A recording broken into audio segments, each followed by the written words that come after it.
Folks, Star Network is here. Oh, no punches! I'm real revolutionary right now. Support this man, Black Media. He makes sure that our stories are told.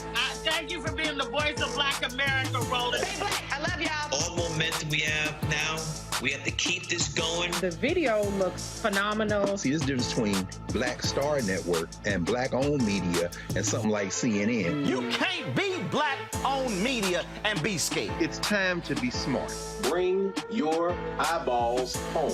You dig?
Today is Friday, November 18, 2022. Coming up on Roland Martin Unfiltered, streaming live on the Black Star Network. U.S. Attorney General Merrick Garland announces a special prosecutor or special counsel to oversee the criminal investigations related to Donald Trump.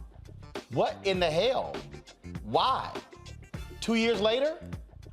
A special counsel? He could have done that a couple years ago. Makes no sense. Congressman Hakeem Jefferies formally announces his historic bid to become the next leader of the Democratic Party, or Democratic House Caucus. A Georgia judge has heard arguments today about whether to allow early weekend voting in Georgia's Senate runoff election. Lawyers for Democrats say Republican Secretary of State Brad Raffensperger changed his interpretation of the law. I'll talk to the executive director of Care and Action about the lawsuit and when they can expect a decision. We'll also talk with Pennsylvania Representative Joanna McClinton. She'll be the first African-American woman elected as the State House Speaker in Pennsylvania. And an Alabama Hyundai plant is the subject of a discrimination lawsuit. The plaintiffs say their white manager made them call him master. I'll talk with the attorney handling the case. In our Education Matters segment, helping black girls find their place in this world through STEAM. I'll talk to the founder of Black Girls Can Incorporated. It is time to bring the funk on Roland Martin Unfiltered on the Black Star Network. Let's go. He's got it. Whatever the miss, he's on it. Whatever it is, he's got the scoop, the fact, the find. And when it breaks, he's right on time and it's rolling. Best believe he's knowing. Putting it down from sports to news to politics. With entertainment just for kicks, he's rolling. Yeah, it's on go, roll, roll, y'all. Yeah, it's Roland Martin, yeah. Rolling with Roland now.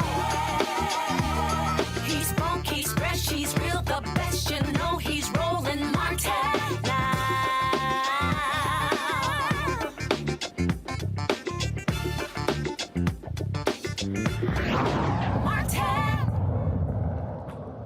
Attorney General Merrick Garland makes a head-scratching decision announcing a special counsel to take over the investigation into Donald Trump because Donald Trump announced he's running for president. That wasn't a shock. I don't understand why Merrick Garland didn't do this when he first took over. Here's his announcement. I'm here today to announce the appointment of a special counsel in connection with two ongoing criminal investigations that have received significant public attention. The first, as described in court filings in the District of Columbia, is the investigation into whether any person or entity unlawfully interfered with the transfer of power following the 2020 presidential election or the certification of the Electoral College vote held on or about January 6, 2021. The second is the ongoing investigation involving classified documents and other presidential records, as well as the possible obstruction of that investigation, referenced and described in court filings in a pending matter in the Southern District of Florida. I'm joined today by Deputy Attorney General Lisa Monaco, U.S. Attorney for the District of Columbia Matthew Graves, and Assistant Attorney General for the Criminal Division Kenneth Polite. Assistant Attorney General for National Security Matthew Olson could not be here.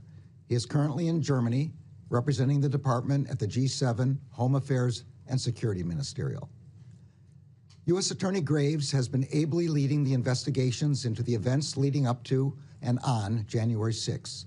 He and dozens of assistant U.S. attorneys and other prosecutors have taken on the monumental task of conducting over 900 prosecutions in defense of our democratic institutions. Criminal Division prosecutors under the able leadership of Assistant Attorney General Polite have played a significant role in those prosecutions. Assistant Attorney General Olson has been ably leading the team responsible for investigating the matter involving classified documents and other presidential records, as well as the possible obstruction of that investigation. All of the career prosecutors assigned to these matters are conducting their work in the best traditions of the Department of Justice. I also want to recognize the efforts of the many FBI agents and other law enforcement personnel who are assigned to these matters. They are working courageously and steadfastly and are serving our nation honorably. I am grateful to them. All right, joining us right now is Damon Hewitt, who leads the Lawyers Committee for Civil Rights under law. Damon, why in the hell are we here? I mean, Garland stands there and talks about, we don't want this to look political. Here's the reality. Trump lost to the very man who appointed Merrick Garland. I don't care what you do. I don't care if you appoint a special counsel. It is going to be seen as political by the folk who like Donald Trump. This ain't that hard. And so if you're going to appoint a special counsel, we all knew the man was going to run again. So if you wanted to do a special counsel, you should have done it in February of 2021 as opposed to now, because now we know you're essentially restarting the clock. Robert Mueller, his investigation, special counsel, took 2 years. And so what the hell? Why are we here? Well, look, I'm sitting here in Washington, D.C. This is bizarro world. Things are not what they seem, as they say, or not always what they seem. And so, look, I do believe, Roland, that the Attorney General did this on his own, independently, without the White House's involvement, because he wanted things not to look political. Obviously, it makes it look more political, right? So if you look at the clues, right, he's doing this because he's saying, look, Trump's running. We don't want to make the Biden administration somehow the boogeyman for Trump. So we'll have an independent or special prosecutor, rather. But also, he did this on a Friday, right? A Friday, later in the day, not very top of the morning, right? So that tells you that not that they were trying to bury the news, but they were trying to make it as apolitical as possible. But hey, this is D.C., and this is also people's land of common sense at a time where everything is inherently political. I mean, here's the deal. The critics are going to yell it's politics anyway. They already believe that, Trump believes Trump's nonsense about a witch hunt. The problem is this here. This man has done more stuff and has not been held accountable for it. And this seems as if, guess what? The clock just gets extended even further. Well, look, I know like the common experience that people or perception people have about these types of endeavors, the old independent prosecutors like Whitewater, not a special prosecutor here, is that it can last forever. And I understand why people think that and feel that, I actually hope and pray that the clock isn't being restarted. I actually hope that the work that the criminal division did under Kenneth Polite, that the U.S. Attorney's Office did under Matthew Graves, that it actually means something, and that Jack Smith, the lead special prosecutor, and his team don't have to start all over, because that would be an absolute waste of our time. And that would almost guarantee that any charging decisions or resolutions happen closer to the 2024 primaries than they do to the midterms that we just had, right? So that would be a really, really bad thing. It would actually make it more political. So I hope they know what they're doing. I do think they know what they're doing, right? And I hope that it actually works, because we need resolution soon. You know, at the Lawyers Committee, the organization I lead, we've sued Trump, Stone, the Oath Keepers, the Proud Boys, and 24 of their closest alleged co-conspirators. I say alleged, you know, until it's proven. But we know, we believe what happened, right? We sued them for their role in the January 6th insurrection. So here's what we know. You got three legs on the stool, Roland. You got the political process, and we see what the House being lost by Democrats was likely to happen now with the Select Committee. You've got the prosecutorial process, which takes all these strange twists and turns, including today. But then you've got both civil liability and the court of public opinion. And so that's what we're focused on. We're focused on making sure that we ensure that there's accountability through liability in the court of law, even if these prosecutions take longer than we thought, or even if they never happen at all. The thing is, you had the Mueller investigation. Bill Barr suppressed that, lied about it. Nothing happened. Mueller did not want to go after Trump. Everybody still falls for this ridiculous memo that was written to the Nixon administration saying you can't prosecute a president. Bullshit. The sign, equal justice under law, sits above the Supreme Court. But the reality is, what this seems like is, yeah, if you're a rich white man, it's not equal justice under law. There's a separate rule of law for you. And what bothers me the most are all these people, oh, well, you know, if we prosecute Trump, people are going to be pissed off. Yeah, but that shouldn't be the point.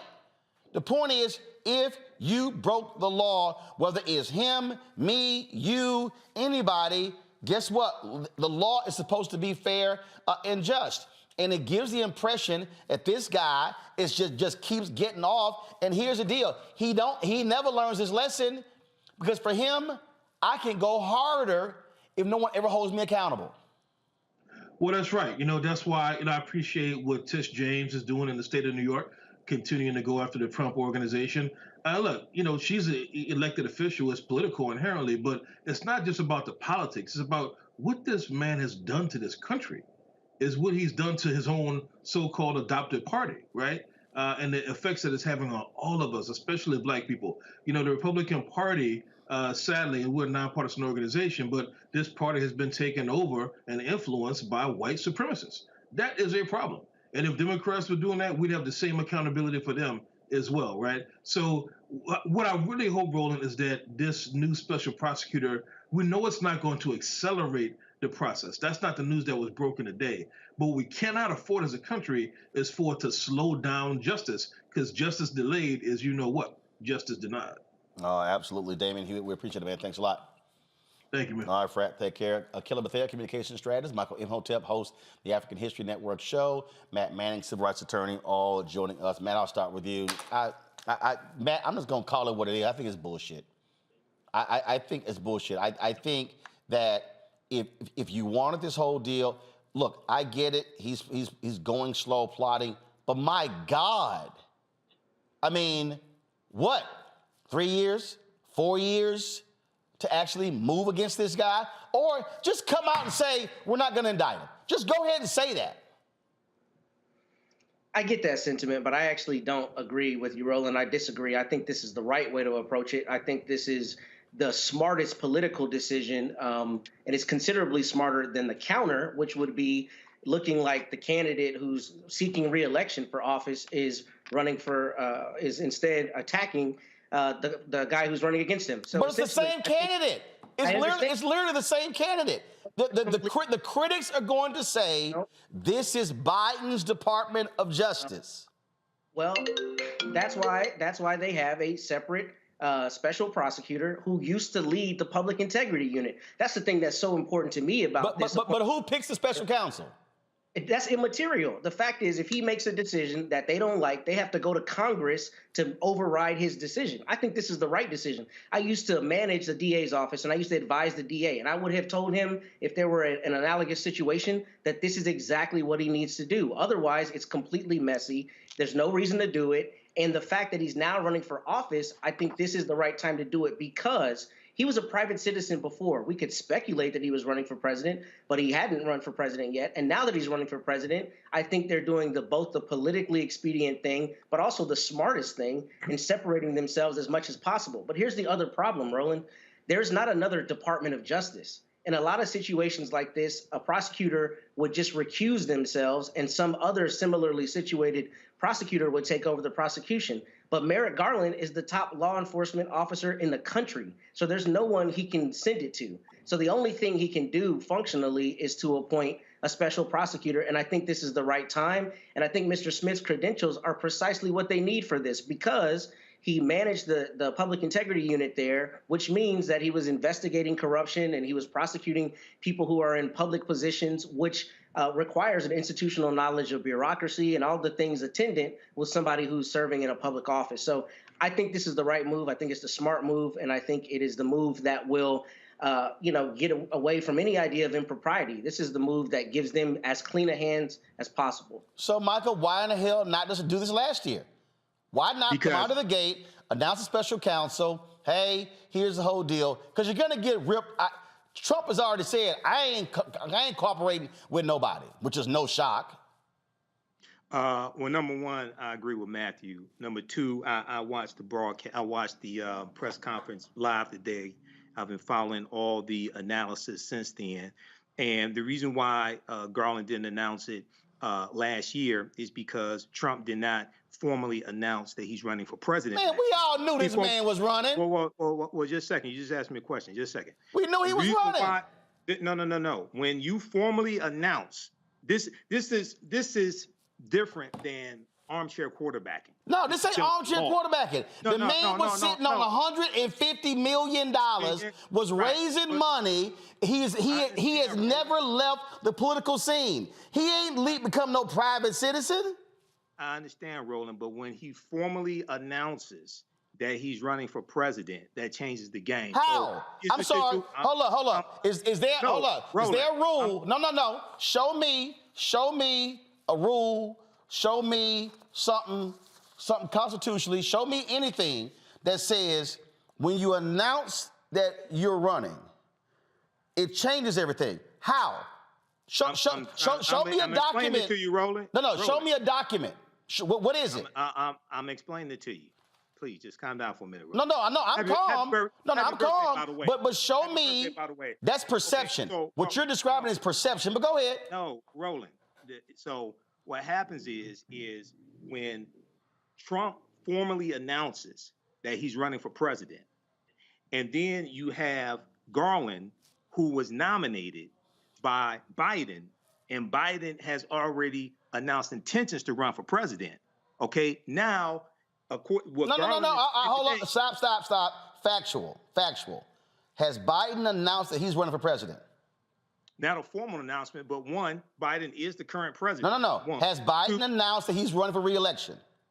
He's announced his intentions to run. Well, hell, Trump announced his intentions for the last year and a half. But, no. But Trump has made a formal announcement now, and Trump would be the target of the investigation. And? Not Biden. I'm explaining it to you. Okay? Am I correct so far, Matt? Yes. Did the Department of Justice, hold on, you in Michigan? Did the Department of Justice, did they actually launch an investigation into the Republican who was running for governor of Michigan? The Department of Justice, Dana Nessel, she launched an investigation into the guy who was running for Attorney General, State's Attorney General. Okay. No. There was a guy running for Republican governor of Michigan who. But go ahead. See, my whole point is there are other examples of politicians who are running for office. But that ain't running for president. They're not running for president. Roland, that's not running for president. Show me the rule. Show me the rule where it says if somebody running for president can't be the target of a DOJ investigation. Is there a rule somewhere? Let me finish my thought first, Ro. Is yes or no? Interrupting me. You do this because I'm a Sigma. No. I'm asking you, Michael. Is there a rule? Is there something constitutional anywhere that? No. I'm asking you a question. What you're giving? That's an opinion. Let's look at no. It's not my opinion. What is let's it? Look at Justice Department regulations. Let's look at page 2 of the article today from Washington Post. Garland named special counsel for Trump Mar-a-Lago 2020 election probes. Let's look at page 2. Justice Department regulations say the Attorney General will appoint a special counsel, essentially a prosecutor handpicked to tackle a particularly criminal investigation if a case meets several criteria. Specifically, that an investigation is warranted in a way that presents a conflict of interest for the Justice Department, quote, or other extraordinary circumstances, end quote, and that under those circumstances, quote, it would be in the public interest, end quote, to appoint a special counsel to handle the case. But that's still not, that doesn't answer my question. It does. No, here's the whole deal. So here's the whole deal. You got a man who was, first of all, who was in the White House, and the Department of Justice, we can't, there's no wrongdoing. We can't go after a sitting president based upon a memo. Right. Hold up. Not a law. A memo. Hold up. Wait. Not a law. The legal counsel. Not a law. A memo written from the DOJ of one of the most corrupt presidents in American history, a man who fired multiple AGs, whose own AG was involved in the Watergate cover-up. That's the DOJ that we're referencing with the memo. The vice president had to resign from office, Spiro T. Agnew, because he was brought up on corruption. So I'm just saying that's the memo. So we couldn't go after him while he's in the White House. Investigation is launched, going on. Now he announces, oh no, now we got to back off because it's not a back off. No. Hold up. Jack Smith is not starting from the beginning. Well, this is not first a back of all, off. we saw what happened with the Mueller report, and that didn't do a damn thing. This is not the Mueller report. In fact, the Mueller report, and in fact, Robert Mueller, when he testified, said that after that the president can actually be indicted. He said, yep, that could actually happen. And who allowed the statute of limitations of the Mueller report to run out? But the Mueller report was much more convoluted. This is much more straightforward. Okay, the documents were at Mar-a-Lago. This is much more straightforward. I studied the Mueller report. Hold up. I got a copy here. But the special counsel is not just about not the documents. It's also tied to January 6th. I totally understand that. Because I saw the press conference. I've read articles about this. This is much more straightforward. But tied to January 6th is dealing with Trump's dealings. It's not dealing with the 800 plus people who've been arrested and are being prosecuted. So Jack Smith is not over that. This right here, this is much more straightforward than the Mueller report. Okay, and the Mueller investigation, which is in two parts actually. I think all things considered, I think Merrick Garland did the right thing.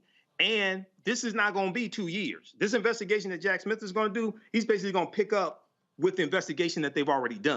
The Mueller investigation is 2 years. I would be shocked if we see something. Kelly, do you have any faith that this might be a quick special counsel, or do you believe, like I do, that here we go again?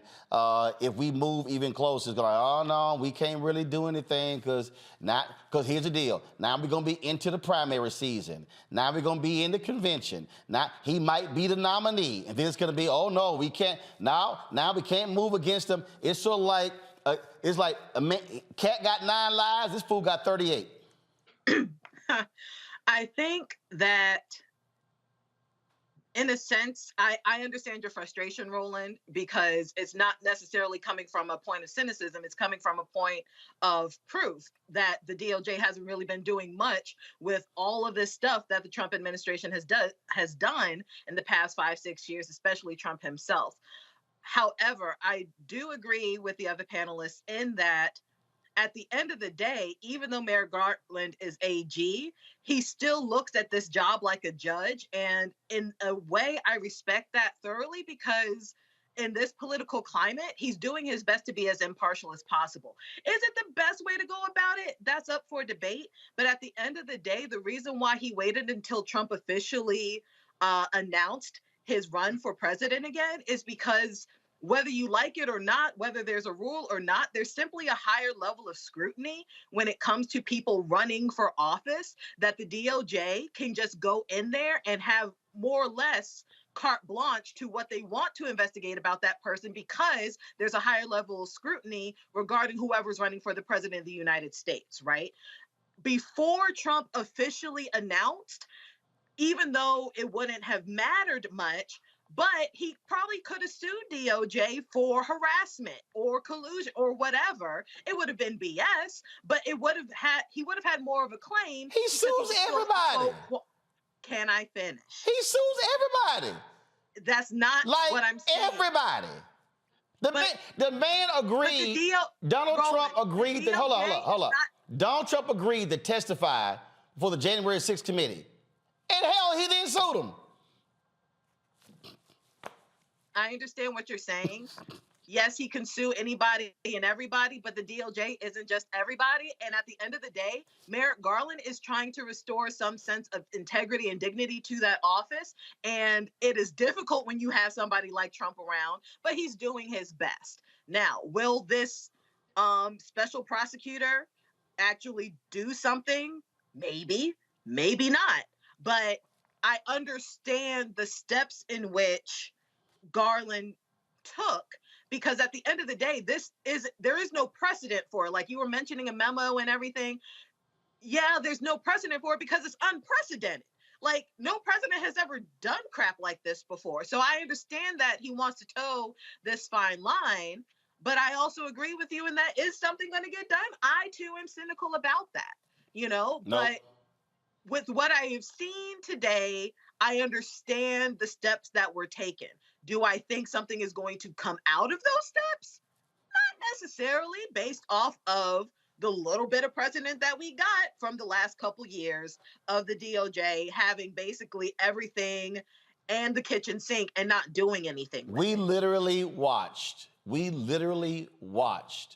this DOJ slow walk what took place on January 6th. We're sitting here watching the January 6th committee, and they're like, wow, that's information we need to get from the committee. What the hell y'all been doing? I firmly believed that Doug Jones would have been a much better attorney general than Merrick Garland. I get that he was a former federal judge. I do believe that when you're operating as an attorney general, and I get the whole deal about, the political piece and it's Trump, he's a former president. I'm gonna go again with what I said. Equal justice under law. And I believe there is far too much deference that is being given to Donald Trump. I believe that there are people who are scared. Oh my goodness, what's gonna happen if we indict Trump? Well, what's gonna happen if you don't? Because here's a fact, and it's a fact. There are people who said in 2015, he got no shot. I was one of the folks. He ain't got a shot. And what happened? He gets a nomination. He ain't got a shot to beat Hillary Clinton. And he did. And then ran roughshod over the law and the DOJ, no accountability, gets impeached in the House, Republicans staying with him in the Senate, doesn't get convicted. Twice. He continues. Congress tries to get his taxes. It goes all the way to the Supreme Court. They rule. He sues again. He's suing the January 6th committee. His entire strategy is, I'm going to litigate to completely slow everything down so I'm never held accountable.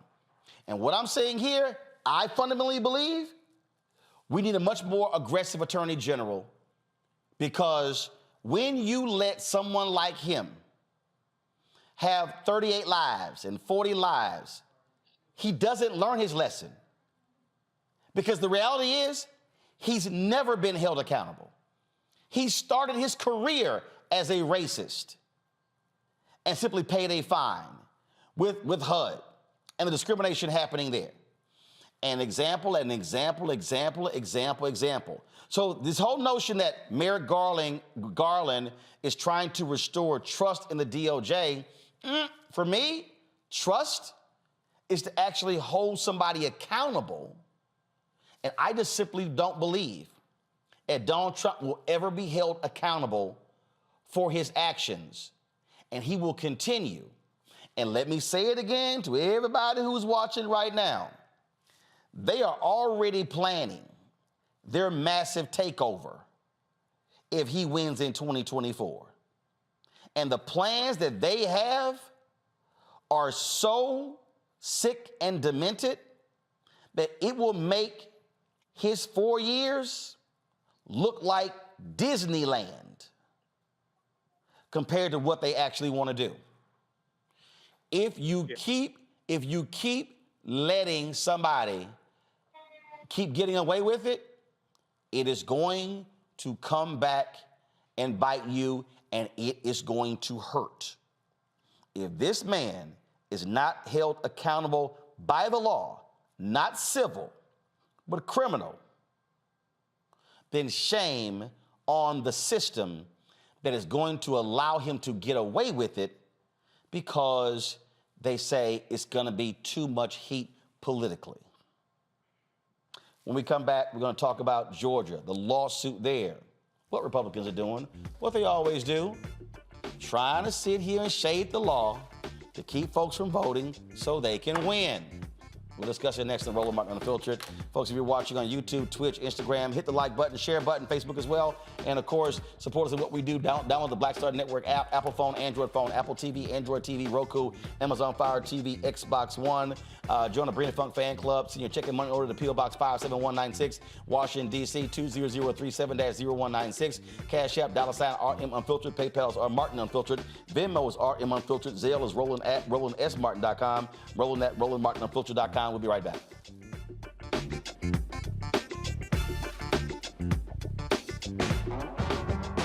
Don't wait till November 8th. We can vote today, y'all. Early vote started this week.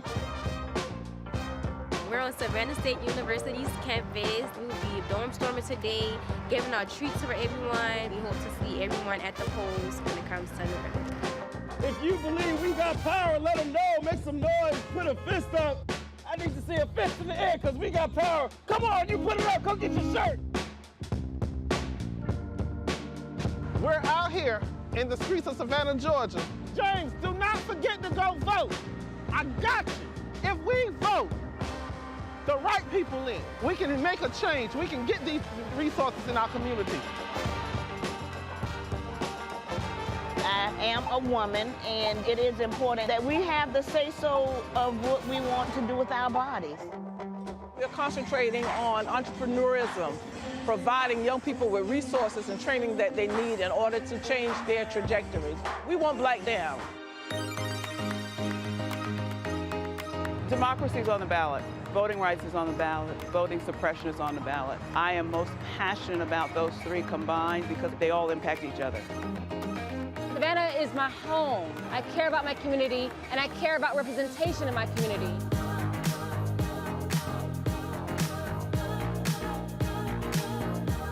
Our voices are still going to be heard no matter what kind of obstacles try to come up against us to stop us from voting. We're still going to be standing our ground. I see the effort that's being made to keep our communities from voting. So that makes me realize it's even more important, because if it wasn't important, they wouldn't be fighting to make sure we could vote. This doesn't stop this year. This is a forever movement. We're going to exert our power as a people, walk in our rightful place. We're going to change our communities, fight for our communities, and build our communities.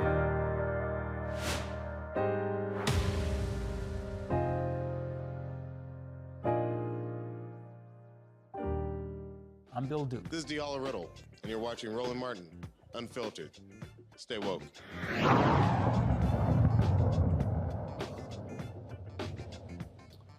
All right, folks, some breaking news out of Georgia. A judge has ruled that early voting can begin as early as November 26th. Now, you might remember, so here's a story from Bloomberg right here. The decision came down about 4 minutes ago. A Georgia state court judge ruled that voters can go to the polls on the Saturday after Thanksgiving, handing a victory to the U.S. Senator Raphael Warnock and the Democratic Party. The ruling on Friday came after a hearing in Atlanta on a last-minute lawsuit by Warnock, who faces Herschel Walker. Attorneys for Warnock argued that Secretary of State Brad Raffensperger was misreading the state's new election law and asked Fulton County Superior Court Judge Thomas Cox to immediately enjoin the ban on voting on the only allowable Saturday before the election. Foreclosing voting opportunities has always been considered irreparable harm, said attorney Uzoma Inquanta. Now, so here's the deal, folks. Remember, 2020, let's go back to 2020. Y'all remember? There were 2 months. There were 2 months of early voting. 2 months of a runoff, okay? Much longer period of time.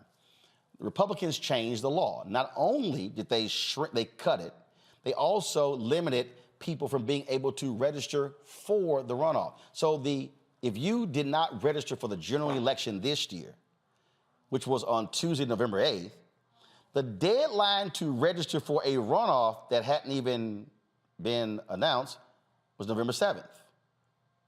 Yeah, that was all by design, because they ran the numbers and saw how many people, especially black people, registered to vote during the runoff for Warnock and Ossoff in 2020. So they changed the law. So then they asked to change the law again, where they said, hey, there can't be an election within 2 days of a state holiday. Now, how did they come up with that? Oh, the Robert E. Lee Confederate holiday happens to fall right before the runoff for the Senate election. And now, Raffensperger and Sterling, the elections chief, both had previously said, yeah, early voting can begin counties can begin early voting as early as the 26th, as opposed to the entire state on the 28th. Well, then they said, well, no, we actually read it wrong. You read it wrong? Okay. That's pretty damn funny. If you're the Secretary of State and the elections chief and you read it wrong. They said, no, we read it wrong, so no, early voting can't start on the 26th because of this Robert E. Lee holiday. Don't be surprised if Republicans find another judge to overrule, and trust me, this thing is probably I wouldn't be surprised to go to the Georgia Supreme Court or even higher. Hillary Howley is the Executive Director of Care in Action. Hillary, glad to have you here. Again, for the people who don't understand, these are the types of things Republicans do, because here's what they're afraid of. They are afraid of black people voting en masse on Saturday, the 26th. They're afraid of souls to the polls on the 27th. So let's talk about this early voting. It's supposed to begin all across the entire state on the 28th. When does it end? I think you're muted. You there? Can you hear me? Now we can hear you. So it's supposed to be statewide on the 28th. Correct. What's the last day to vote early? December 2nd, Friday, December 2nd. So they only want early voting Monday through Friday. They don't want early voting happening on a Saturday. Because what did they do, Hillary? When they changed the law, they didn't allow early voting on the Saturday before the election, and now they they're the ones who set the date, and the Robert E. Lee holiday, sorry, we can't do it within 2 days of a state holiday, which means no Saturday voting in Georgia. Yep, and to make it even worse, usually, Roland, catch this, the state holiday, which we know is actually for Robert E. Lee's birthday, typically it is observed on January 19th, but Governor Kemp decided to have this law, or to have this holiday be observed the Saturday after Thanksgiving. Wait, hold up. All this previous time, the holiday was in January. Yes, sir. But all of a sudden, let's put it on the Saturday after Thanksgiving. Correct. What, did Robert E. Lee just what? Was he a lover of Thanksgiving? You know, I truly don't know, but honestly, to make matters worse, during the last segment, I received news, and the Secretary of State's office just came out and said they are appealing the court's ruling. Of course. Yep.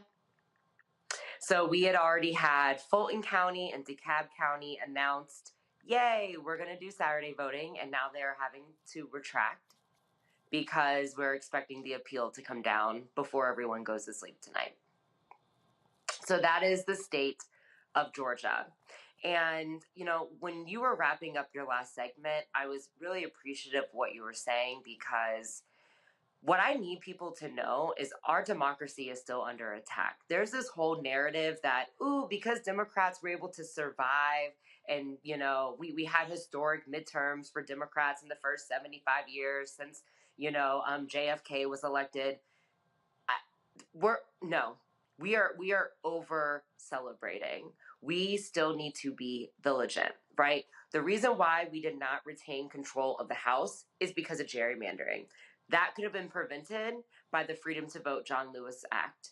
What we're dealing with in Georgia right now with the runoff, that possibly could have been prevented by the passing of the Freedom to Vote John Lewis's Right Act.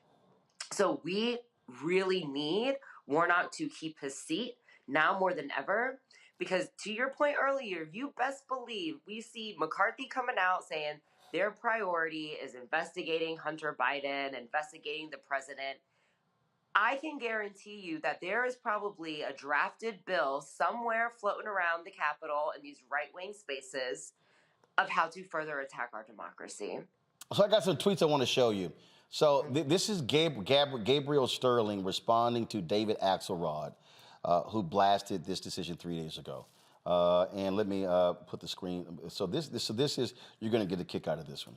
So Sterling goes, David, the law says no Saturday voting following a Thursday or Friday state holiday. Thanksgiving is the reason for no Saturday voting. Please correct your tweet.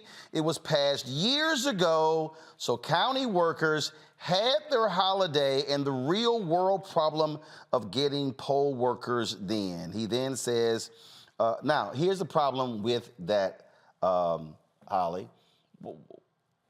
You were there in 2020, right? What wasn't there? Nope. Wasn't there an election in November of 2020? Correct. And people were allowed to vote on Saturday. And there's an election in 2020, but the runoff for the November elections was actually January 5th. Mm-hmm. Right? Yep. So when he goes, this was passed years ago, so county workers had their holiday. No, actually, that's BS, because it was the Republicans who switched. They cut the number of days between the general election and the runoff. We literally just had it 2 years ago. Correct. So if the runoff had not been touched, the runoff for this year would have been on, let me just check my calendar, that first Tuesday in January. Wow, the runoff would have been on January 3rd. Guess what? 2 days after a holiday. So that would have not conflicted with anything, but no, they purposely did not want a 2-month runoff because they did not want to give Democrats a head start. So they literally, so you can't convince me if they weren't looking at the map going, if we put it on this date, we can use this holiday as the excuse where we not have Saturday voting. So now we're only forced to have Monday through Friday early voting. Yep. And you know what's interesting? So when I was there when SB 202 was drafted, and I've been reminding folks how this all happened. We win Georgia on January 5th. There is an insurrection on January 6th. After the insurrection, when things settled down, some Georgia organizers were like, okay, we can go to sleep. A few days later, during the early time of Georgia's legislative session, so this is like late January 2021, there were over 35 anti-voting bills filed all over the state legislature. And the day before, so then a couple weeks goes by, and SB 202 was a 2-page bill. We went to sleep that night knowing that SB 202 was going to be heard in a committee around 10 a.m. the next day. So we all wake up and we get to the committee hearing, and what do we learn?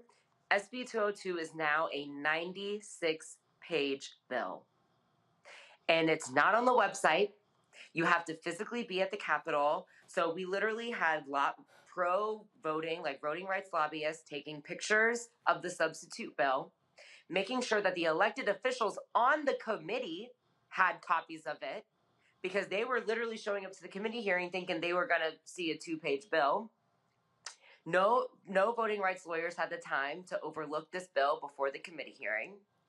And in the drafts, Roland, there's certain provisions around the runoff. When you go back to the time changes, you'll see how in some moments they include runoff, other times they remove runoff, and then they in the final bill that was signed that same night. So we go to sleep one night, wake up, it's 96-page bill. They then added the word runoff to this new shortened time period in the holiday rule. And then that night, it's signed by Brian Kemp. Less than 24 hours. And now we're here in a runoff, which again, Georgia is one of 2 states that have runoff laws right now, because the runoff law was created during the era of Jim Crow after Black people in the South. Because remember, you know this, Roland, Black people had power in the South at one point in time, right? Mississippi was sending Black people to Congress, and they said, no. So Georgia created the runoff law. So now we're dealing with a runoff law that's from Jim Crow. And now people can't vote on a Saturday, where the runoff is shortened because of SB 202. And now people are saying, and now people can't vote on a Saturday because of a Robert E. Lee holiday. A Black judge then rules saying, no, people should be able to vote on Saturday. And now the Secretary of State's office is appealing this. This is Jim Crow, and this is another argument as to why we have got to send Warnock to the U.S. Senate so we can do something about voting, because to your point, they're going to do everything they can to either get Trump or DeSantis into that White House and take the Senate along with them. Yep, it's as simple as that. Hillary, Holly, we appreciate it. Thanks a lot. Thank you for having me, Roland, always.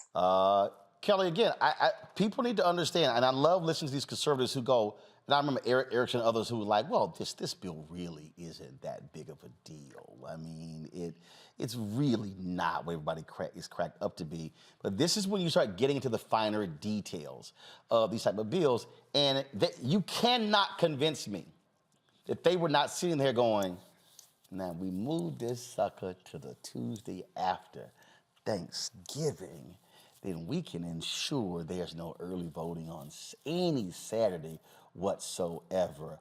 Presto, forcing Monday through Friday when people are working. Let's not give people a day off to actually vote.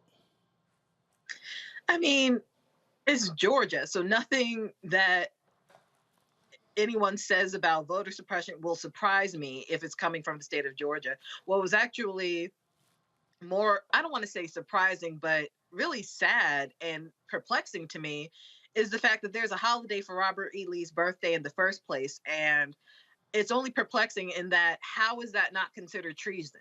Because you know why Republicans love their Confederates? I mean, for sure. But I mean, at the end of the day, I couldn't imagine, a sect of any political party, like Republicans, Democrats, or anybody, celebrating the birthday of Bin Laden. But Kelly, they celebrate Robert E. Lee in South Carolina, Alabama, I get it, Mississippi. They Jeff Davis. Hell, first of all, they don't say those were terrorists. They say those were simply folks who were not participants in the war of northern aggression. Again, it's BS. I understand what you're saying, but that was the thing that was most jarring to me most of all. But you're absolutely right in that this definitely feels calculated. It would not surprise me at all if it actually was calculated. Like, I recall a couple years ago, we did a segment where documents came out regarding how calculating Republicans were in making sure that the vote was suppressed and gerrymandering ran amok and the like. So I understand that. Yeah, that was North Carolina. Yes, you're right. I was trying to remember the state, but yeah, like nothing regarding suppressing the vote, specifically the Black vote, surprises me anymore. The Robert E. Lee thing was just kind of like the icing on the cake. Well, especially moving it from January to November. You know what? Exactly. I was going to talk to her about another subject, but actually, I think she actually has experience with this. Pennsylvania Representative Joanna McClinton will be the first African-American woman elected as Speaker of the House there in Pennsylvania. She right now is the leader of the Pennsylvania Democratic Party, and they have taken control of the House there. Representative McClinton, first of all, congratulations. And you have experience with this. For folk who don't know, we talk about Georgia, we talk about North Carolina, and people somehow think Pennsylvania is a blue state. But you have been on the front lines of these very type of actions that Republicans have taken in Pennsylvania to try to strip folks from voting, to try, I mean, all sorts of different efforts that have been undertaken. That has actually happened.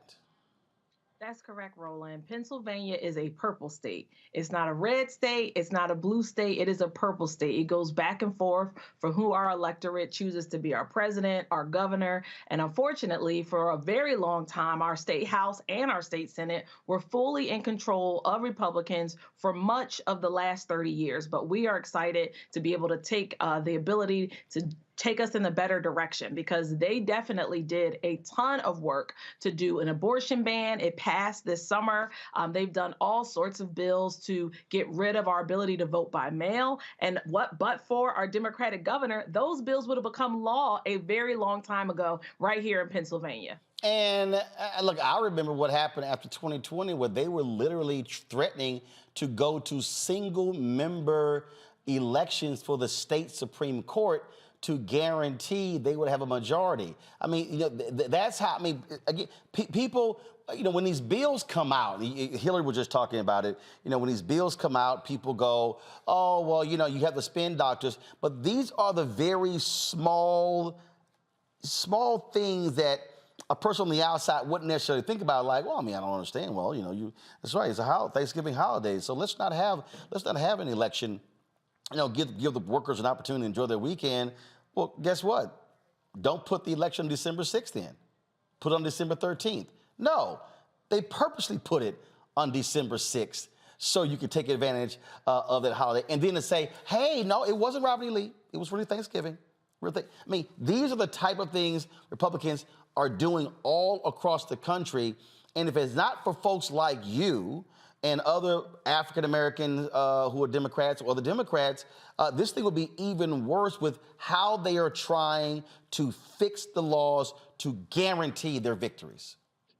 That's right. I always say in Harrisburg, if they don't like the rules, they throw them out and make rules that will favor them and guarantee that they will win. It's unfortunate that not only are they trying to throw out votes all the time, quite frequently, this week in Harrisburg, they moved to impeach a sitting district attorney in the city where I live, who won overwhelmingly with all the folks who showed out to vote for him just last year. And they claim his policies have caused crime, but ain't offered no evidence. It's just the Larry Krasner policies, no evidence. We should impeach him. That's right. Not only no evidence, no solutions. Unfortunately, gun violence is not new. What is new is the surge that we have seen in every city around America since the pandemic. Smaller cities and larger cities alike, even here in Pennsylvania. Small cities like Allentown and big cities like right here in Philadelphia. But where are the solutions? They have been in control of the agenda. They have not offered up solutions. But when they don't like the outcome of elections, we know what their playbook is voter disenfranchisement each and every time, whether Georgia or here in Pennsylvania. When was the last time that Democrats controlled one of the chambers in Pennsylvania? 2007 to 2010 in the House. And in the Senate, it goes all the way back to the very early 90s. So 2010, Democrats lose control of the House. That's correct. And then what happens after 2010? The census, gerrymandering. Yes. Maps that favor Republicans. And every even year, our margin gets smaller and smaller and smaller. Where when I came into the House in 2015, we were down to 82 to their 121. Wow. Well, and this is why, and I'll ask you this last question, and this is the thing that I keep telling my people all the time, why we can't ignore state rep and state senators. You cannot ignore these state races because that's where many of these laws are being changed. They're bypassing Washington, D.C. They're saying if we control the state houses, and at one point you had 31 Republican governors in this country. After the 2010 midterm elections, 16 state houses flipped to GOP control. And it happened right here in Pennsylvania as well. As soon as President Obama got the opportunity to lead our nation, we saw both losses down in Washington, D.C. and in state capitals all across the world, or all across the nation. We saw the development of the Tea Party, that right-wing conservatism. And since our former president, number 45, we have seen the radicalism spread like wildfire. And they're trying to control every aspect of our lives and do everything they can to keep us from voting. Indeed. Well, look, we look forward to you taking that gavel and leading it. And look, I tell folks all the time, folks who are in Philadelphia and Pittsburgh and other places who have not liked the GOP controlling all the politics in the state, by now having Democrats control that state house of Pennsylvania is going to force them. They got no choice now but to negotiate, and that will stem a lot of the craziness that we saw come out of Pennsylvania. We wish that same thing happened in North Carolina and Florida and Texas as well, because we're catching hell while they are simply running roughshod over the Constitution. So we appreciate you joining us on the show and look forward to having you back. Thank you so much. All right, folks, got to go to a break. We come back, we will talk about more news of the day. Strange case out of Alabama where a white man is alleged to have told the black workers there, "Call me master." Okay, that's quite interesting. Folks, support us in what we do. Download the Black Star Network app, Apple phone, Android phone, Apple TV, Android TV, Roku, Amazon Fire TV, Xbox One, Samsung Smart TV. Join our Bring the Funk fan club where every dollar you give goes to support this show. P.O. Box 57196, Washington, D.C. 20037-0196. Cash App, $RM Unfiltered. PayPal is R Martin Unfiltered. Venmo is RM Unfiltered. Zelle is Roland at RolandSMartin.com. Roland at RolandMartinUnfiltered.com. And of course, get a copy of my book, White Fear: How the Browning of America is Making White Folks Lose Their Minds. Ben Bella Books, Amazon, Barnes & Noble, IndieBound, Bookshop, Chapters, Books A Million, Target. You can also download the book on Audible. We'll be right back.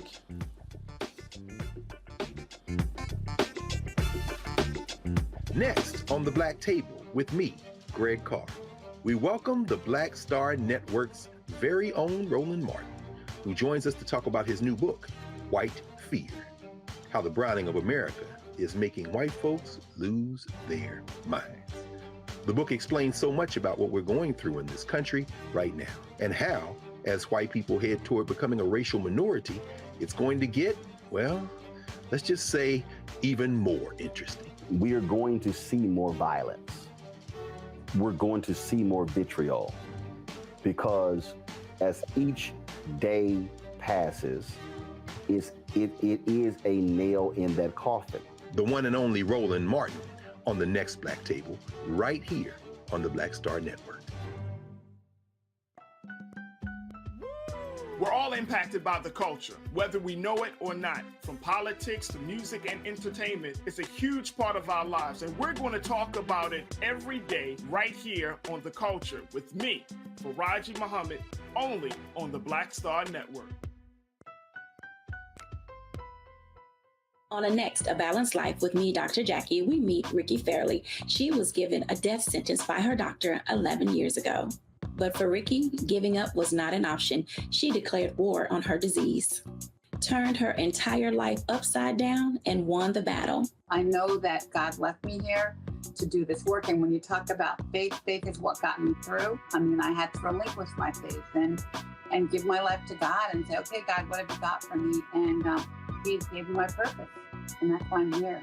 Her amazing story of strength, balance, and survival here on A Balanced Life with Dr. Jackie on Black Star Network.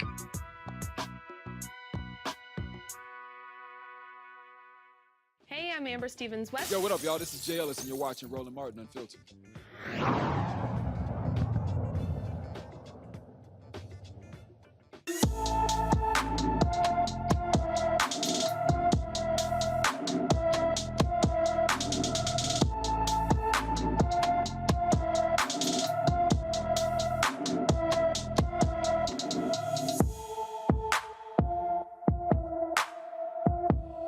First, tell you about Janiah Walker back in August, and she's still missing from Milwaukee, Wisconsin. Janiah's been missing since June 23rd. The 15-year-old is 5 feet 3 inches tall, weighs 130 pounds, with black hair and brown eyes.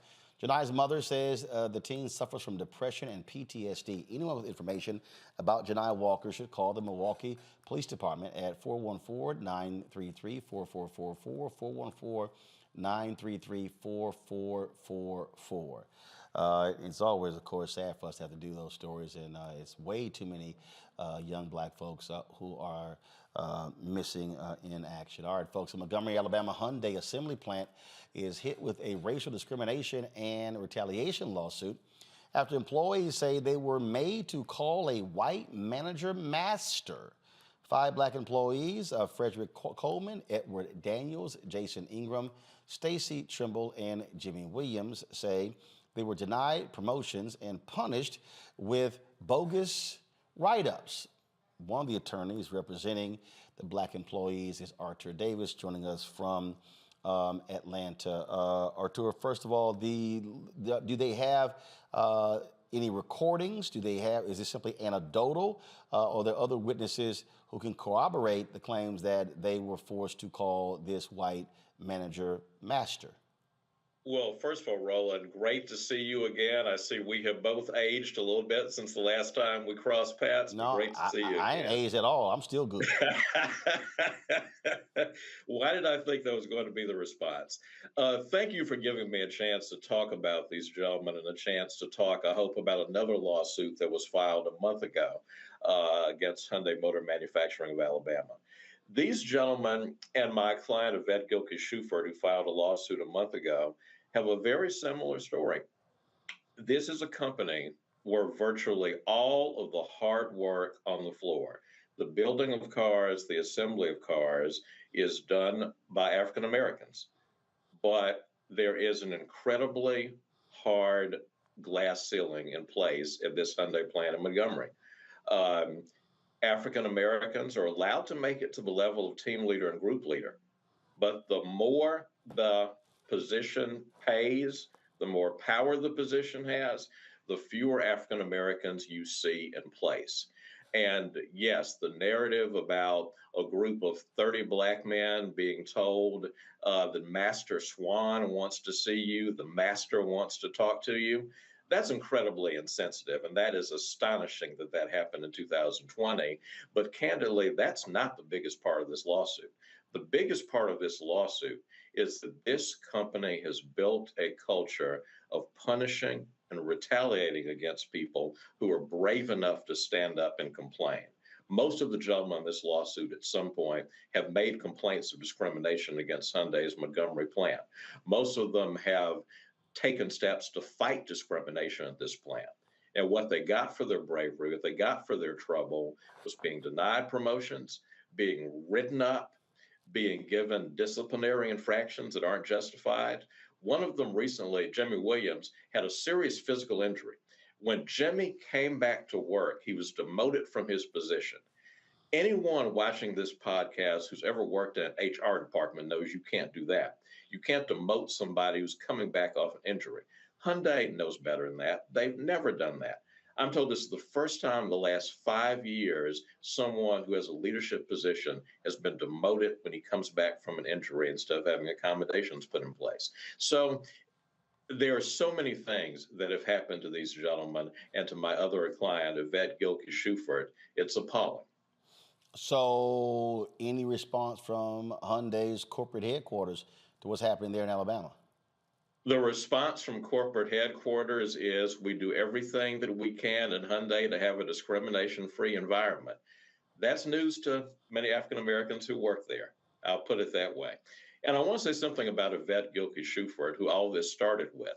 I don't believe that these gentlemen would have come forward if Yvette Shuford had not shown the courage to file her own lawsuit and bring her own charge of discrimination after she was fired back in the summer.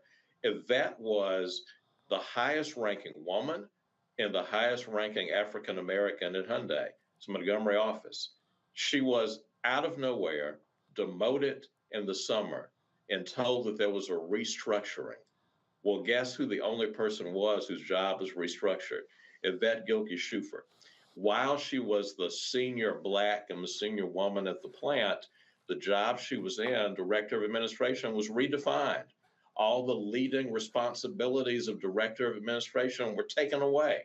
So all of a sudden, instead of being one of the senior, most powerful people at the company, Yvette Gilkey-Shuford is essentially turned into the chief of African American outreach and someone whose task was to keep the Black folks at the plant happy. So this company can do better. You know, and many people in your audience know about all the allegations against Hyundai, the child labor issues, the various practices that are going on that are under investigation by multiple government agencies. This is a company that needs to take a hard look in the mirror. They need to realize that when there's this much smoke, there's got to be fire, and it's happening across multiple federal standards. It's happening in multiple aspects of the operations of this company. Have y'all pulled any of the research to show what's Hyundai's market share of African American buyers? We have not, but I'll tell you, I'd be very interested in knowing that question. I do know this much. They certainly aggressively market to upper income African Americans, and they aggressively market to a lot of affluent Black folks who are out there. Well, the reality is they're very happy to have Black people build their cars. They're happy to have Black people who have enough money buy their cars, but they're not so happy to have Black people take on senior leadership positions. And once you start, have y'all pulled that data too? Have y'all pulled that data, not just in Alabama, but across the country, the lack of Black executives at Hyundai? Have y'all pulled that data as well? Well, here's what's interesting. Hyundai in California is a completely different animal in terms of its culture than the entity in Montgomery.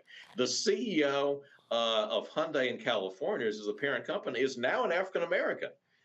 There's a Spanish-born individual who is the overall president of Hyundai North America. There's diversity in California. There is no diversity in the senior ranks of leadership in Alabama. So it's not the broad company of Hyundai, frankly, that ought to come under a lens for discrimination. It is this one plant in Montgomery, Alabama. The leadership in California is diverse. It is inclusive. But you enter the lines of the state of Alabama, and you run into a very different culture, a very different set of practices. All right, Arthur Davis, we certainly appreciate it. Thanks a lot. Thank you, Ron. Go to my panel here. I'll start with you, Matt. This is the perfect example when we talk about these cases, when you're dealing with these companies. And what they try to do, they try to play the, overall, we don't believe in these things here. But no.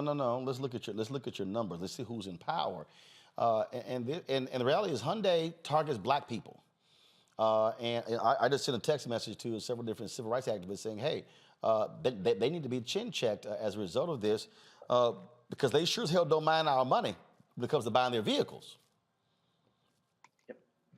Yeah, I think Hyundai needs to take a nod from its flagship Sonata and put this lawsuit to sleep because look, you got 80% of the people who working on the line, black people. It's obvious that this is more than anecdotal, and as he said, which I think is brilliant, there's got to be fire there. There's just obviously too much smoke. And what's problematic about this and concerning for me, the question I was going to ask him if I was propounding one to him, is what does a jury look like in the Middle District of Alabama? Because the fact that this is happening at a plant in Montgomery, Alabama, is the most concerning part to me. You have a jury, it's going to be people in that area, presumably people who may engage in the same kind of practices or be, less offended by it than people should be. So that's the real concern is if they feel empowered to stand on that, we have a workplace discrimination prohibition and all the stuff that we normally hear, but that this kind of thing is going on, particularly with people ranking in the highest ranks, the black woman that he mentioned, that concerns me for accountability to kind of harken back to what we were talking about earlier. I mean, what is a jury in Alabama going to think about this? Because, my understanding is they've got to establish that the workplace environment is a discriminatory workplace and not only what's happening in discrete issues, but overall, right? And that's going to be a concern because if you have people on the jury who think that this is just one-off bad jokes, it's not that serious, then you may have people who've been discriminated against for a long time and divested of their rights who don't have justice. And that would be my real concern here, what a jury looks like in this instance. These companies have long done sponsorship deals with civil rights groups, Michael, and this is where they need to be called to the carpet. And this is where I think black organizations should be calling the CEO of Hyundai and saying, it's time for you to address this. Absolutely. And this is, the national chapter of the NAACP, Derek Johnson, National Urban League, and these organizations, whether they receive money or not. Okay. But I think some of them did receive money from Hyundai, but whether national civil rights organizations, whether they received money or not, this is an example of systemic racism when we look at these businesses, when we look at these corporations. And yes, they should come out and demand a response from the CEO. But the other question I would have is, how many complaints before this one did this particular manager have? Because I don't think he just started with these antics. I don't think he just started with these 5 African Americans. So I would be interested to find out, how long has this been going on at this plant in Alabama for Hyundai? And what is it like in other plants as well for Hyundai also? So yeah, but the civil rights organizations definitely to look at this, and we may have to take a page from Reverend Jesse Jackson. Was it 1981, the nationwide economic boycott against Coca-Cola? If it comes to that, we need to study that, because that was one of the most powerful economic boycotts in our history, and it lasted about 30 days or so. I remember when it happened, and he got some significant concessions from Coca-Cola as well. Increase in hiring African Americans at all different levels, deposits into African American and minority banks, distributorships, things like this. So we really need to study that model that Reverend Jesse Jackson laid out and executed also. Kelly? I mean, it's Alabama.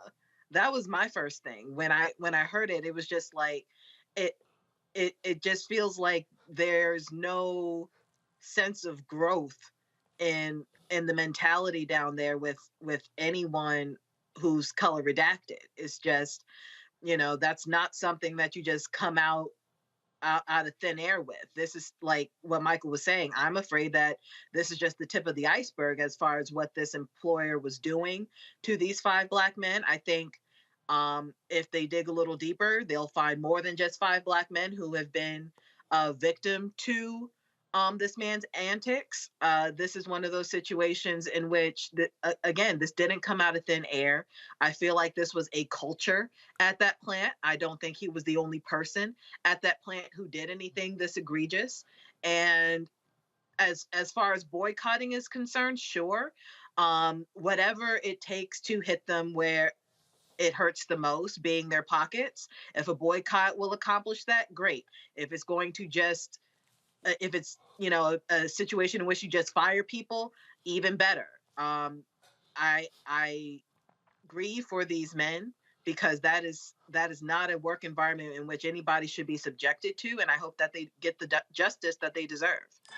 Speaking of justice, folks, when we come back, we'll give you an update on the case of the black woman out of Charlotte, North Carolina, who died in Mexico.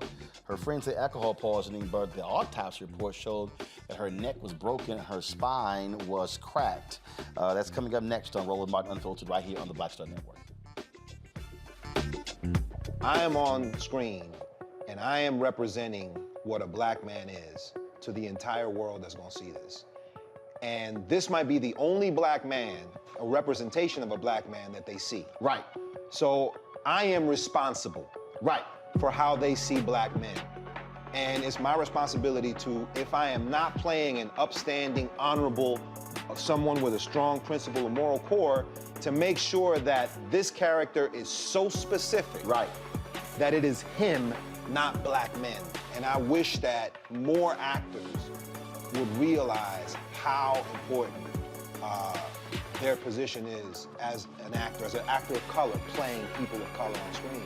Because there are people that see us all over the world in these different images that we portray. And not everyone knows black people to know. Yes. That's not all.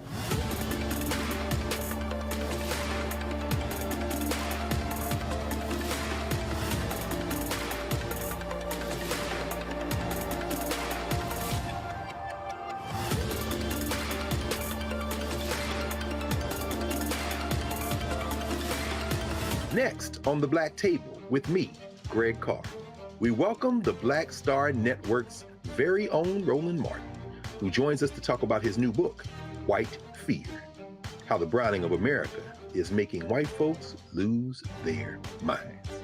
The book explains so much about what we're going through in this country right now, and how, as white people head toward becoming a racial minority, it's going to get, well, let's just say, even more interesting. We are going to see more violence.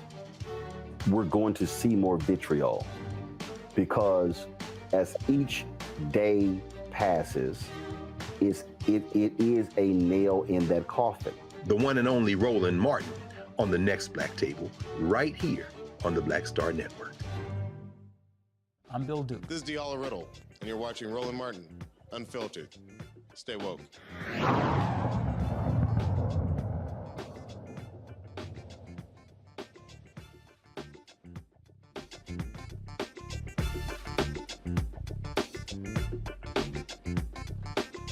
Folks, the FBI field office in Charlotte, North Carolina, they have opened an investigation into the death of a black woman who traveled to Mexico with friends.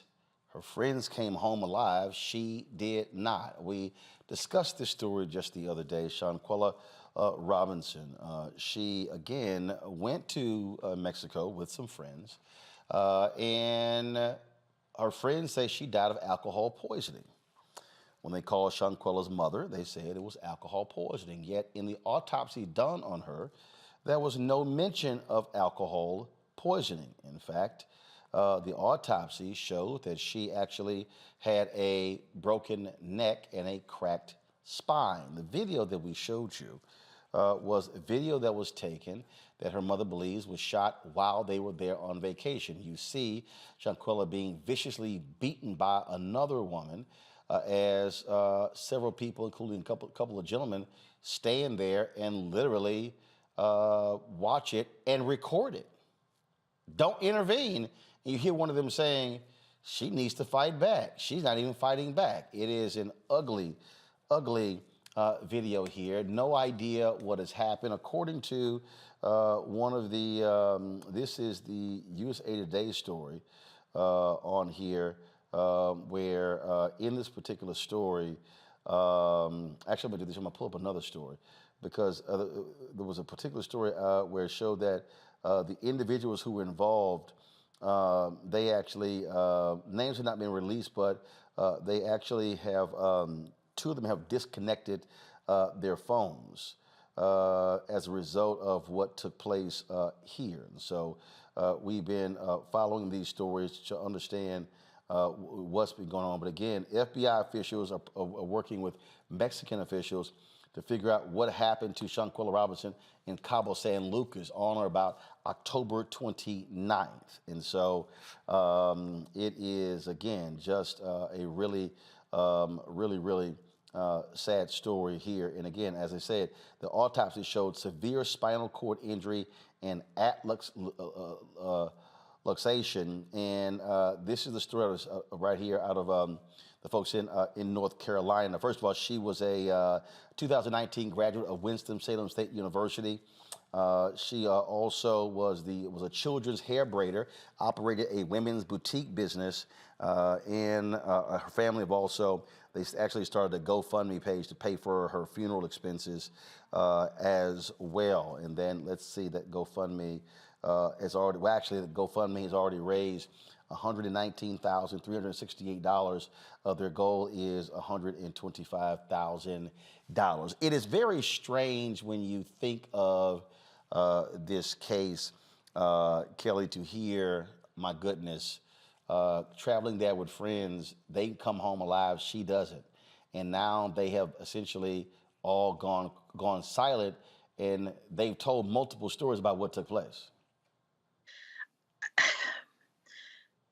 I was thoroughly disgusted when I first heard this story, because it just goes to show you that your enemies can be closer than you think. And that is not to victim blame whatsoever, but it is clear that these were not her friends. And the fact that they had the audacity to leave the country without her. And from what I read, one of them actually dropped off her luggage at her parents' house. Damn. And gave the story about the alcohol poisoning. But the fact that they went there to grieve with them, knowing what actually happened, whatever that is, they know exactly what happened, and yet they still not only lied, but grieved with the family. Like that is just beyond sickening to me. It is absolutely disgusting and vile. I grieve with this woman's family. It is not anything that anybody should ever experience. The murder, what it appears to be, of a loved one whose life was cut so short by people who were so close to her. I don't have anything much else after that. It's just hard to imagine. Michael, the Mexican officials are leading the investigation, and really the only reason there's an investigation because there was massive outcry from the family and social media when that video dropped. Yeah, the video has gone viral. There have been a number of articles written about this. We posted an article at the African History Network Facebook fan page about this as well. It's gotten a huge response, a huge outpouring of sympathy as well as disgust for what allegedly has happened to Shanquella. When we look at the article from ABC News, also ABC News obtained the autopsy report and death certificate. And in addition to what you stated, Roland, listing the cause of death as, quote, severe spinal cord injury and atlas luxation, it goes on to say with no mention of alcohol. With no mention of alcohol as well. So Shanquella's mother was on Good Morning America this morning. She was interviewed, and she said that she talked to the different people who were on the trip with her, and they're all giving her a different explanation of what happened to Shanquella, what transpired as well. So this is, hopefully the truth comes out and we get justice. And at the same time, I don't have all the facts. But if brothers are standing around looking at two black women fighting, or one black woman beating the hell out of another one, and you just stand there and do nothing, you're a punk ass Negro. Let me just leave it right there. Matt, again, what part of the issue you have here, this takes place outside the United States. And so now you're dealing with another foreign government. And so the FBI is sort of limited in terms of what they're able to do, even though she's an American citizen.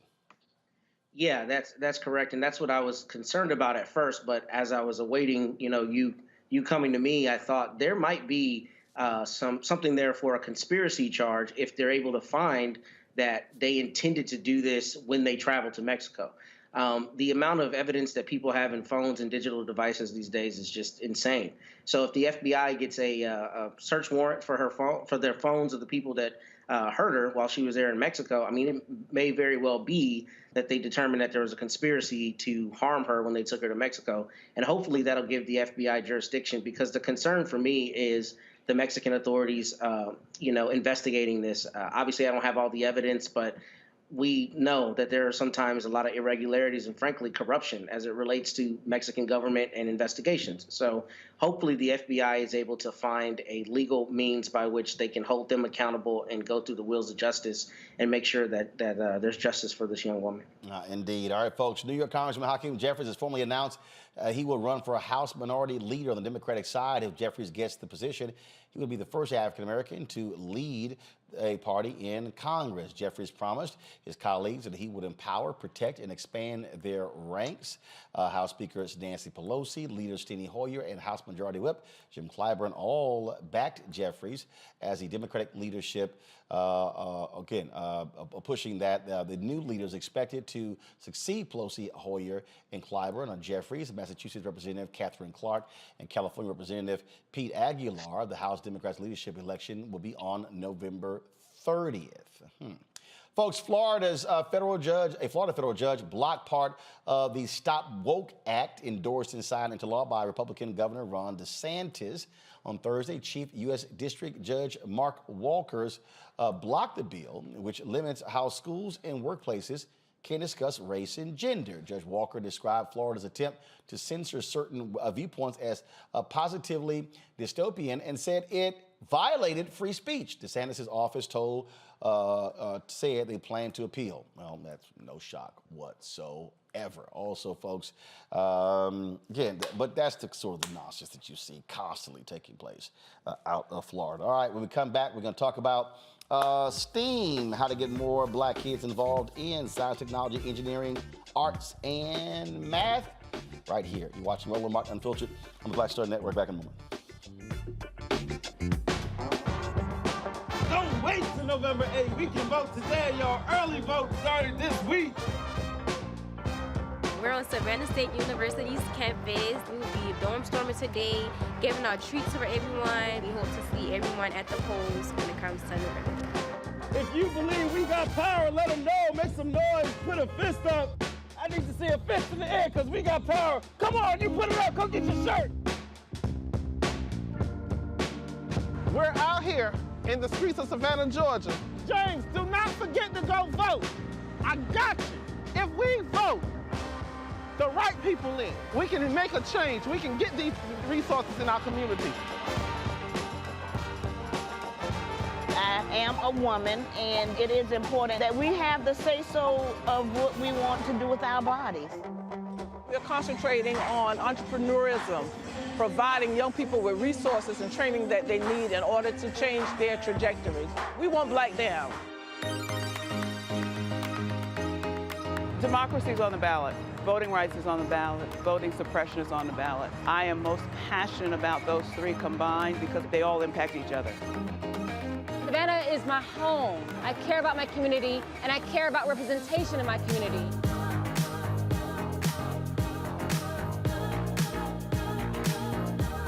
Our voices are still going to be heard no matter what kind of obstacles try to come up against us to stop us from voting. We're still going to be standing our ground. I see the effort that's being made to keep our communities from voting. So that makes me realize it's even more important, because if it wasn't important, they wouldn't be fighting to make sure we couldn't vote. This doesn't stop this year. This is a forever movement. We're going to exert our power as a people, walk in our rightful place, We're going to change our communities, fight for our communities, and build our communities.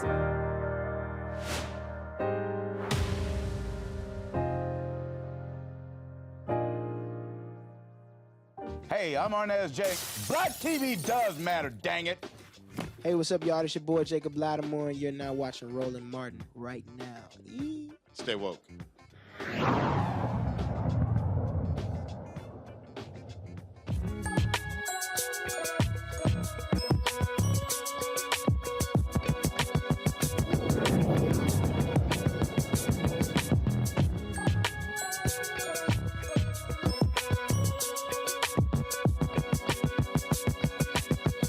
All right, in the U.S., more than 700 elementary-age children have been arrested, according to the latest data from the U.S. Department of Education's Office of Civil Rights. Black and disabled children make up 50% of all arrests at elementary schools. Federal law requires schools to have a plan known as an individualized education plan to deal with students with disabilities and behavioral needs. However, in minority and lower income schools, data shows police were more likely to handle discipline than teaching staff.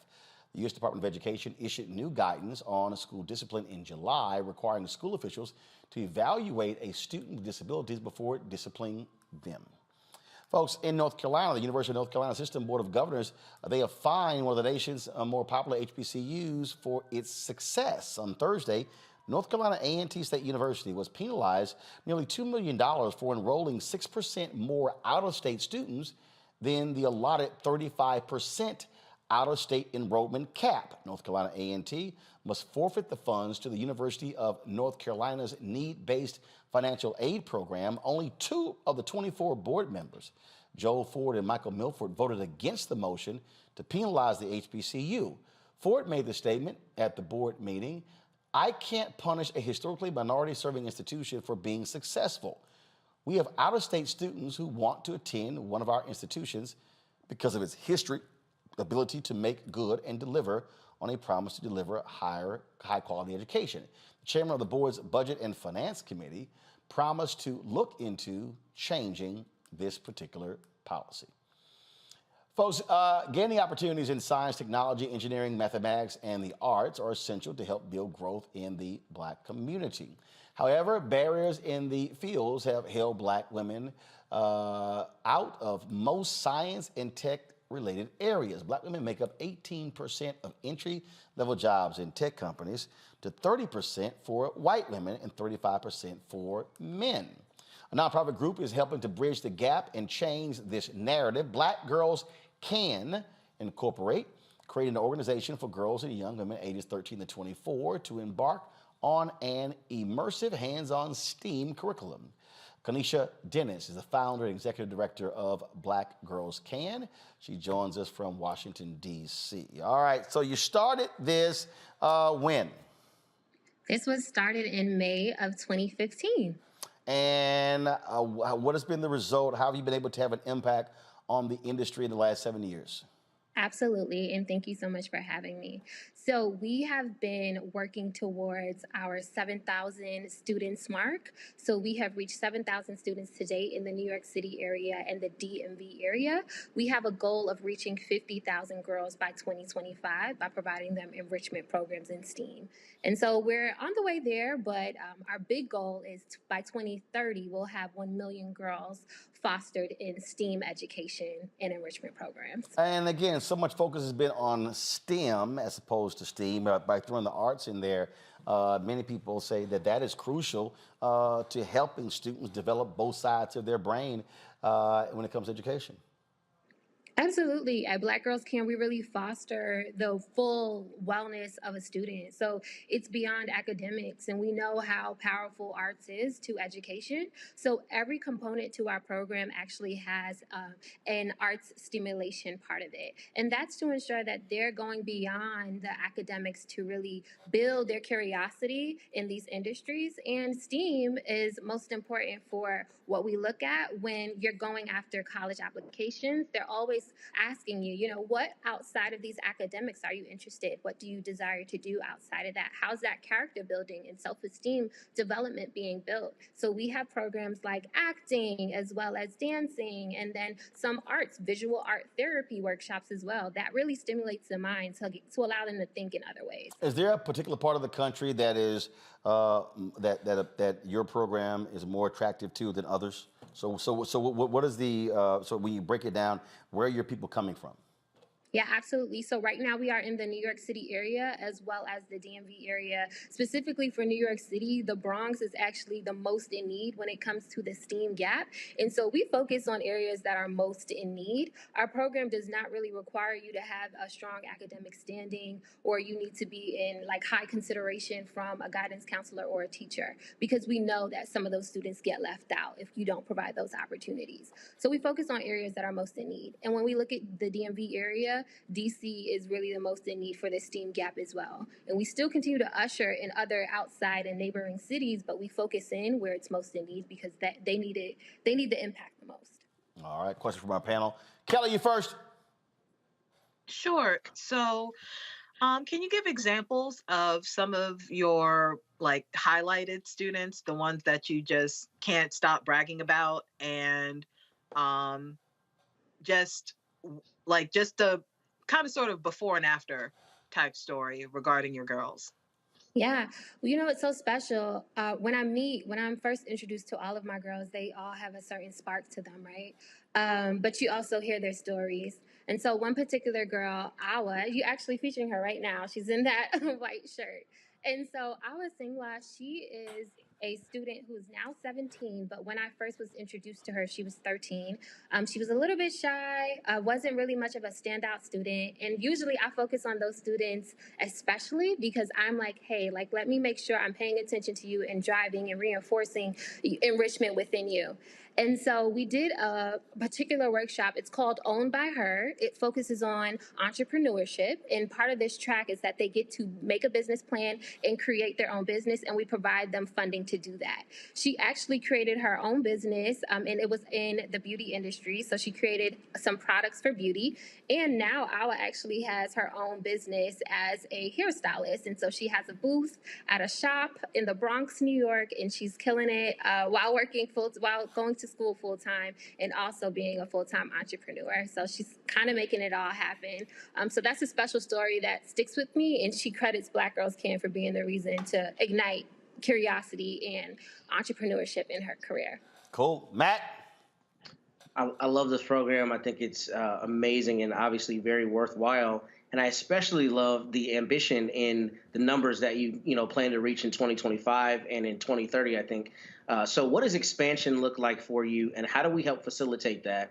And the second part of that question is, have you had an opportunity to partner with other Black nonprofits and businesses that are serving the STEAM space?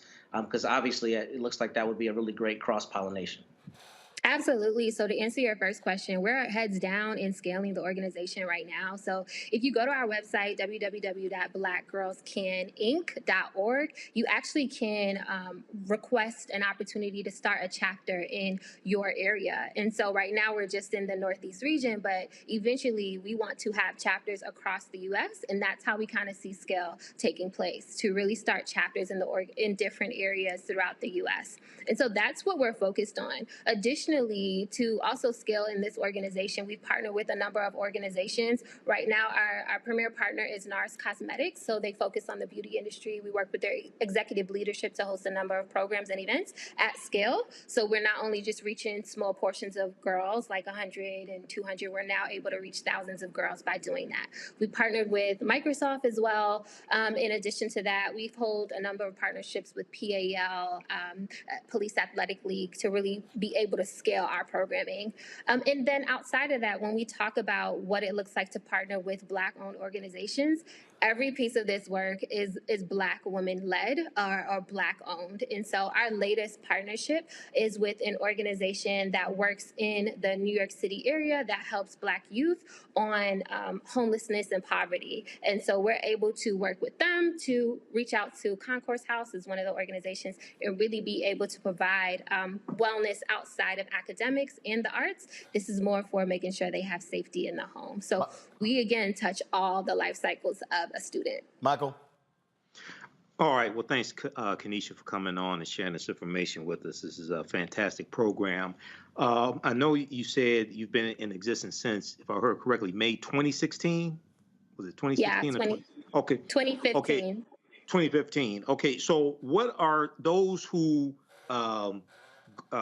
graduate from high school, who are in your program and graduate from high school, what are some of the careers in the STEAM fields that they end up majoring in? Any success stories you can share with one or two success stories you can share with us about that also? Absolutely. I can talk about the NARS Cosmetic program that we currently have running with NARS Cosmetics and their executive leadership. So this means their CEO down to their full C-suite and VP's leadership were a part of a mentorship program with Black Girls Can, where we embarked on a 3-month-long mentorship program with our girls that were both college aged and so job ready. And through that program, we were able to hire one of the girls. Her name is Nellie Gushin, and we were able to hire her, and she now sits as a coordinator in the Department of Beauty, Communications, and Tech for NARS Cosmetics. So that's just an example of what happens when you get exposure, what happens when you get mentorship, and the ability to be able to place our girls is a desire of ours for any program that we are doing. So that's just one example I can quickly think of. Okay. All right then. Well, look, first of all, good luck with it. If people want more information, where can they go to get it? Yeah, absolutely. You can go to blackgirlscaninc.org, blackgirlsinc.org. I'm sorry, blackgirlscaninc.org for all of the updates there and getting involved with the organization. All right then. Kenesha Dennis, thanks a lot. Thank you so much. It was a pleasure. All right, folks, that is it for us. Michael, Matt, Kelly, we sure appreciate it. Thank you so very much, folks. Thank you for joining us. We, of course, been quite the busy week. I was in Las Vegas yesterday for a cannabis conference, and we'll be letting you know about some things that we're going to be focused on in terms of looking at and advocating for more African-American inclusion in this particular space, multi-billion-dollar, and like other industries, we've been totally shut out, or for the most part shut out. So we'll be talking about that. And don't forget, if you want to support us in what we do, download the Black Star Network app. Available on all platforms, folks. Apple phone, Android phone, Apple TV, Android TV, Roku, Amazon Fire TV, Xbox One, Samsung Smart TV. You can also join our Bring the Funk fan club. Your dollars make it possible for us to do what we do. Send your check-in money orders to P.O. Box 57196, Washington, D.C. 20037-0196. Cash App, $RM Unfiltered. PayPal is R Martin Unfiltered. Venmo is RM Unfiltered. Zelle is Roland at RolandSMartin.com, Roland at RolandMartinUnfiltered.com. And be sure to get a copy of my book, White Fear, How the Browning of America is Making White Folks Lose Their Minds. Ben Bella Books, Amazon, Barnes & Noble, IndieBound, Bookshop, Chapters, Books A Million, Target. Download it from Audible.